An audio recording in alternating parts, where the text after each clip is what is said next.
Saya bertanya tentang Ustadz Adi Hidayat. Orang ini pemahamannya rusak.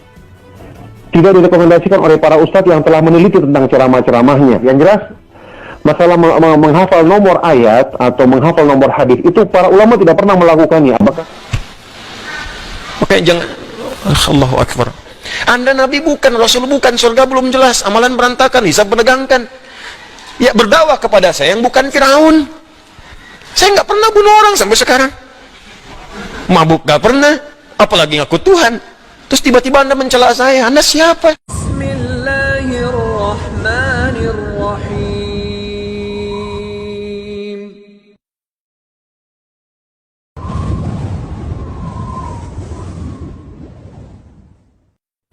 Para akhwat salafiyat rahimakumullah. Iya, sampai kepada saya pertanyaan tentang Ustadz Adi Hidayat.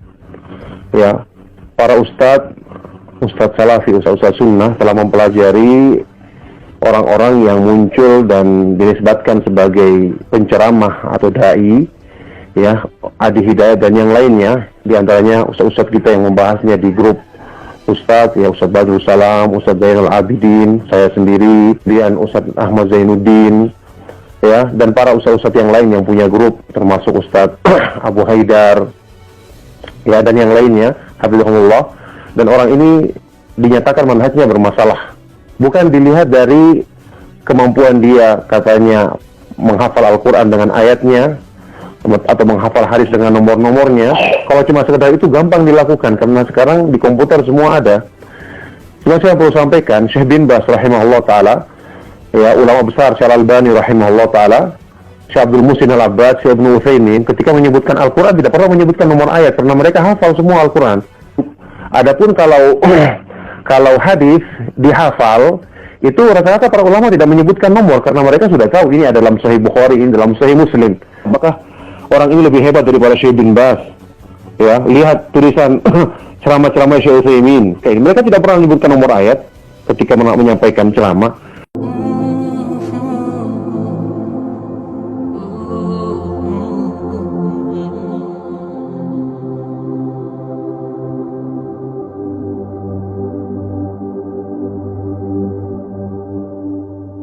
Lagi pula yang begini bukan hal yang istimewa, biasa. Cuman karena ada orang-orang yang tidak paham, tidak pernah dengarkan, tidak hafal Al-Quran, sekali disebut seperti ini, saya langsung kagum-kagum luar biasa. Itu orientalis, ya, perusak Islam, rata-rata hafal Al-Quran, hafal hadis Rasulullah SAW. Nanti harus tahu, ya, ada yang namanya orang orientalis dari Eropa, namanya Wensing, itu dia sampai pernah membuat, ya, indeks hadis-hadis Rasulullah SAW untuk memudahkan kita mencarinya. Jadi adalah kebodohan kalau kita menilai, ya, seseorang yang hanya kita dengar dari ceramahnya, kita dengar dari ininya. Para ustadz telah meneliti, dan para ustadz yang ada di Multaqat Duat, yang saya katakan tadi nama-nama mereka telah meneliti dan telah menyimpulkan bahwa ustadz ini bermasalah.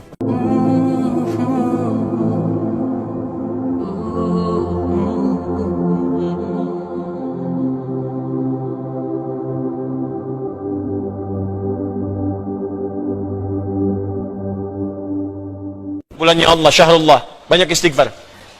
Banyak istighfar bulan ini. Ya, banyak istighfar bulan-bulan ini. Dan banyak memaafkan. Saya pun insya Allah akan membuka diri. Saya minta maaf kepada setiap kalangan yang dalam setiap kesempatan pasti saya banyak salahnya, saya minta maaf. Ya, kalau ada yang perlu diselesaikan silahkan datang. Jangan bicara di belakang. Kalau di belakang tuh saya nggak tahu. Datang pada saya. Udah pasti saya nggak tahu kalau di belakang itu. Ya, jadi kalau Anda punya persoalan dengan saya atau dengan siapapun, jangan di belakang, nggak akan nyampe, Joni. Datang bicara, selesai. Daripada Anda bingung sendiri, nyampein sana, nyampein sini, Anda pusing sendiri. Akhirnya Anda kumpulin maksiat, nggak selesai-selesai dosanya. Dan Anda ajak orang lain berjamaah dosa. Mendingan datang. Saya kemarin buka Instagram. Ada curhat seorang suami istri, minta solusi. Ustadz, saya baca itu, kadang saya baca beberapa kesempatan. Ustadz minta pandangan. Saya dilarang kakak ipar saya datang ke kajian Ustadz Adi Hidayat. Katanya ustadznya ajarannya radikal. Terus kakak iparnya bilang, saya kenal Ustadz ini sejak di Kairo. Saya tahu dia. Padahal saya pun nggak pernah belajar di Kairo. Kan? Saya tuh kuliahnya di Libya, Joni. Saya nggak pernah kuliah di Kairo. Yang pernah saya lakukan talaqi tafsir pada Syekh Tantawi Jauhari sampai dihadiahi kitab ini. Ini kitab dari guru saya yang mulia. Saya belajar langsung dari beliau Syekh Muhammad Tantawi itu. Saya belajar dari beliau, saya ikuti sampai ke Iskandaria.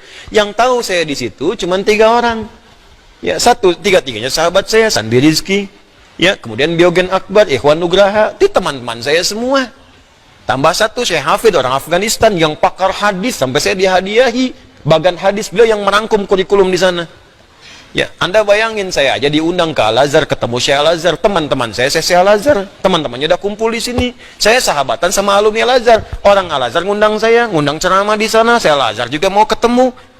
Orang sana nyebut saya moderat, orang sini nyebut radikal. Dia belum minum susu itu. Dia salah info, makanya datang daripada di belakang dapat info nggak jelas. Gitu. Jadi biasakan diskusi, klarifikasi, tanyakan. Jadi kalau kumpul-kumpul begitu capek nantinya. Ya, yang saya akan angkat tangan cuma 2 golongan.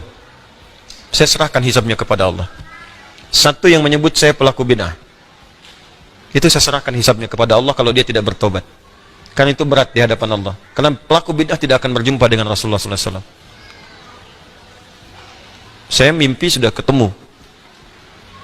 Dan banyak dimimpikan orang bertemu dengan Rasulullah. Lalu Anda menyebut saya pelaku bid'ah, maka bagaimana cara saya bertemu dengan Rasulullah SAW? Tapi saya masih menahan. Kalau Anda masih bertobat, selesai urusan saya. Tapi kalau tidak, saya serahkan hukumnya sama Allah. Saya nggak mau bilang apa-apa. Itu saja. Yang kedua, orang yang menghambat orang yang ingin memperbaiki diri belajar dengan saya. Karena kata-kata atau kalimat-kalimat atau informasi yang tidak pantas, saya serahkan hisabnya kepada Allah. Ya, yang lainnya semua saya maafkan. Yang 2, saya nggak bisa berkata apa-apa sebelum dia bertobat dan menyelesaikan urusannya sendiri. Karena berat bagi saya. Kalaupun memaafkan, tapi kalau menghambat orang lain disebut pelaku zalim. Al-Baqarah 114. Wa man azlamu mimman mana'a masajidallahi ayyudhkara fiha ismuhu wa sa'a fi kharabiha. Siapa orang paling zalim, disebut oleh Allah paling zalim di muka bumi, yang menghambat orang lain untuk mendapatkan zikir di masjid. Di antara zikir itu belajar, sholat, belajar, taklim itu zikir. Ada orang menghambat orang lain, kamu jangan taklim, kamu jangan belajar, dia begini, sementara dia nggak tahu hakikat yang sebenarnya. Allah menyebut makhluk itu paling zalim. Lantas bagaimana saya mesti bersikap? Saya nggak tahu. Makanya jangan, Allahu Akbar, jangan cari masalah yang seharusnya tidak dilakukan. Ya, yang lain saya maafkan. Nah, kalau ada apa-apa cerita, ada utang, ada apa, kalau saya bisa saya bebaskan. Kalau saya bisa bantu, saya bantu. Ya, hidup saya terbatas, kok besok meninggal juga. Mungkin antum duluan, saya belakangan, bisa. Itu bisa terjadi. Ya, atau terserah lah, gitu. Atau terserah. Ya, jadi sudah jangan banyak cari maksiat. Nah, kalau yang 2 tadi saya serahkan urusan sama Allah. Yang menyebut saya bid'ah, atau yang kedua yang menghambat orang lain untuk mengaji tanpa alasan yang jelas, sehingga orang itu tidak mendapatkan kebenaran. Bahkan ada yang berbahaya sehingga membuat orang itu benci dengan saya padahal nggak kenal saya. Coba Anda kebayang nggak, kalau Anda kenal Anda benci, mungkin ada persoalan. Anda nggak kenal Anda benci, kebayang nggak? Yang paling bahaya itu kan paling bahaya. Anda nggak kenal setan, difasilitasi.